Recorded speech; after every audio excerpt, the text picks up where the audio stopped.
Government administration on Waqf properties. ఇంతకుముందు వక్ఫ్ బోర్డులు స్వయంగా ఏదైనా ప్రాపర్టీని వక్ఫ్గా ప్రకటించగలిగేవి.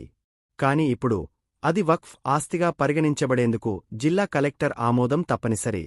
దీనివల్ల ప్రభుత్వ పర్యవేక్షణ మరింత పెరుగుతోంది. Online portal for transparency. అన్ని వక్ఫ్ ఆస్తులు 6 నెలల వ్యవధిలో సెంట్రలైజ్డ్ ఆన్లైన్ పోర్టల్లో డిజిటల్గా నమోదు చేయాల్సి ఉంటుంది. ఇది ట్రాన్స్పరెన్సీ తీసుకురావడానికి, అలాగే అక్రమంగా ఆస్తులపై హక్కు కోరడాన్ని అరికట్టడానికి ఉద్దేశించబడింది. Muslims must be practising for 5 years to donate. ఇంతకుముందు ఏ ముస్లింకైనా వక్ఫ్కి ఆస్తిని డొనేట్ చేసే హక్కు ఉండేది. అయితే ఇప్పుడు వక్ఫ్కి ఆస్తిని దానం చేయాలంటే వారు కనీసం 5 సంవత్సరాలుగా ఇస్లామిక్ ప్రాక్టీస్ చేసి ఉండాలి.